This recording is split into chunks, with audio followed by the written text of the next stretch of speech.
association. C'est que vous avez certaines personnes qui ont fait cagnotter des gens pour leurs dépenses et leurs frais de justice. Je ne citerai pas ces personnes, mais qui ont utilisé cet argent pour des choses qui n'avaient rien à voir avec le règlement des frais d'avocat de leurs actions en justice.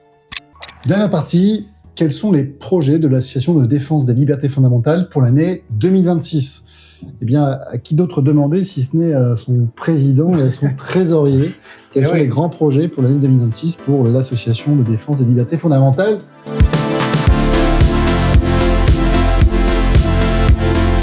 Je le précise, je ne suis ni adhérent, ni l'avocat de l'association, ni même un fondateur. Donc, c'est une association qui est complètement indépendante de mon cabinet. D'ailleurs, je ne suis pas le seul avocat qui est intervenu à vos côtés.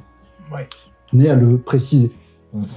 Alors, dites-moi tout, messieurs. Alors, ceux de nos adhérents qui sont en contact avec nous et nos anciens adhérents, nos sympathisants, ont reçu à l'automne un petit mail avec on leur donnait des nouvelles et un petit sondage où on leur demandait ce qui les intéressait le plus, ce qui les tracassait en priorité.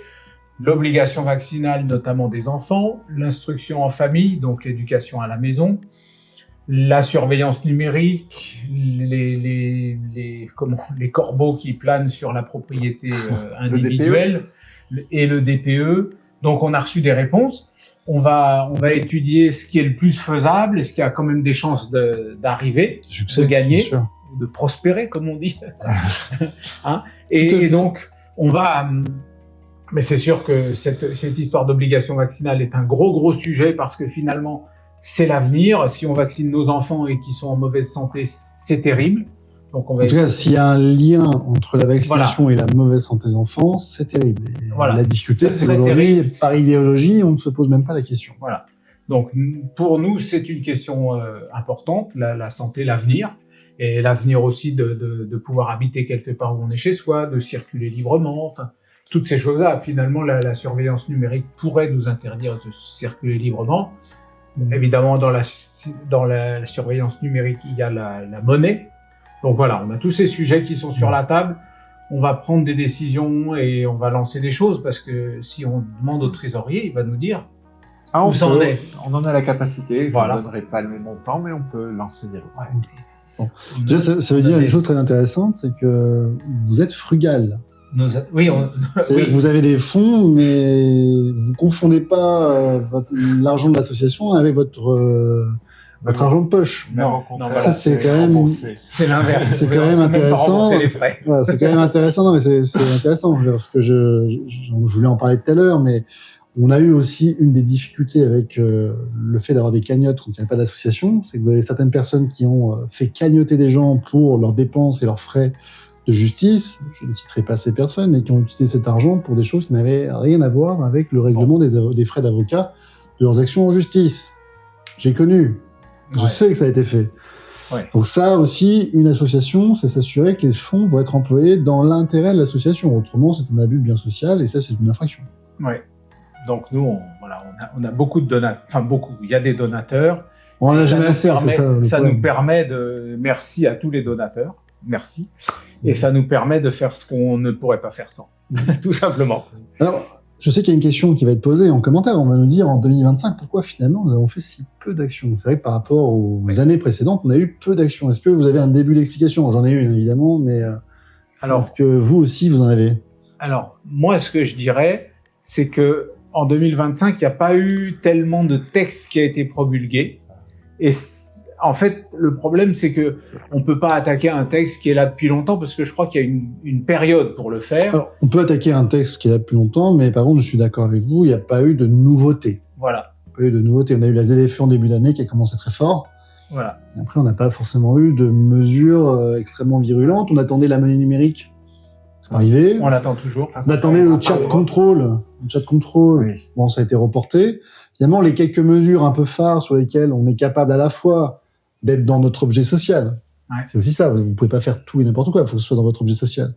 Et à la fois susceptible aussi d'intéresser vos adhérents. Parce que vos adhérents, il faut que ça les concerne. Il faut qu'ils aient envie aussi d'attaquer ce type de mesures. Vous pouvez pas faire une action parce qu'il y a un adhérent qui vous a dit moi, je suis pas trop d'accord. Il y a un arrêté à côté de chez moi. J'ai envie qu'on l'attaque. Donc, il faut aussi qu'on réponde à un besoin des adhérents.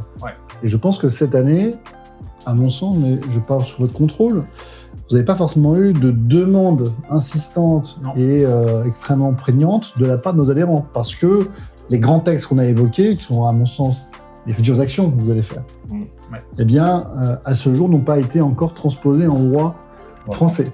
Ouais, il y a une chose qu'on aurait pu faire et pour l'instant on n'a pas fait, je ne sais pas si on va le faire, c'était tous ces règlements qui ont abouti à l'abattage des bétails.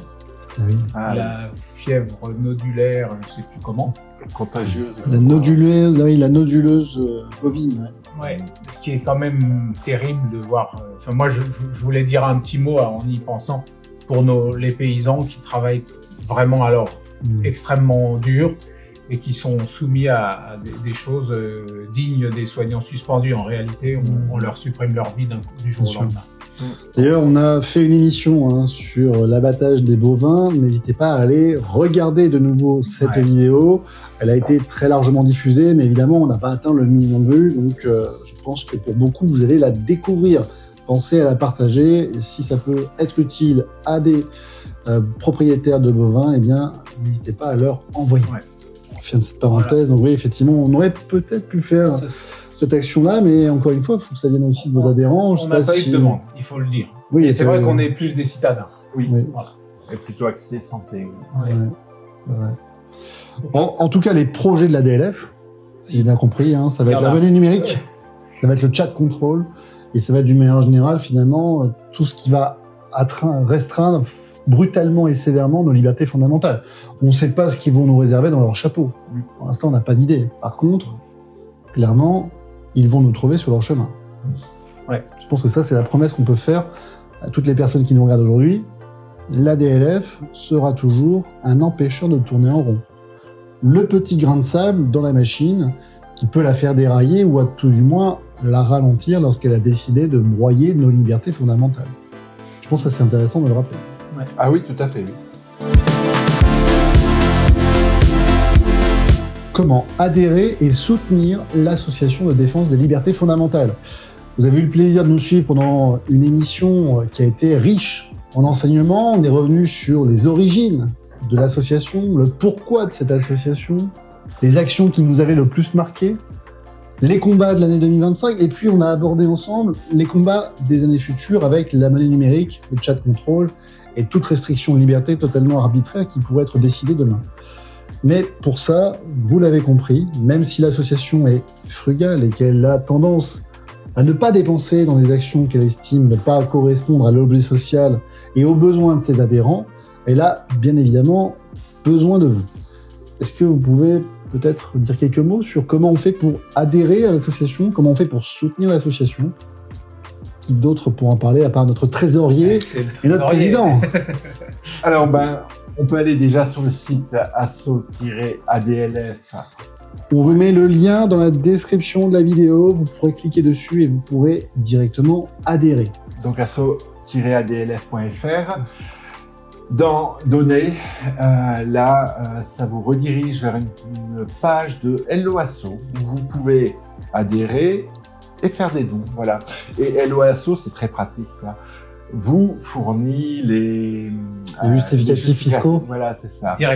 Directement et bien avant la date. Et ça permet pas mal de choses. Hello Asso, c'est vraiment bien. C'est un bon parapluie. Donc, allez directement sur le site de l'association ADLF, en description de la vidéo, cliquez sur Hello Asso pour adhérer, réadhérer ou éventuellement faire des dons. On a besoin de vous, évidemment. Et après, on peut faire des virements également, y compris des virements périodiques. D'accord. Alors, pourquoi est-ce qu'on a besoin de fonds pour l'association? Je rappelle, évidemment, je ne suis pas l'avocat de l'association, je suis un des avocats, je ne suis pas adhérent, je ne suis pas un des membres fondateurs, donc mon cabinet est vraiment une structure totalement distincte de l'association. Ça, c'est important aussi de le rappeler. Oui. Comment on peut faire pour vous aider? Puisque mon cabinet n'a pas besoin de l'aider. Mais comment on fait pour aider l'association? C'est les petites rivières qui font des grands fleuves, en fait. C'est tous ces dons cumulés qui financent pour l'essentiel.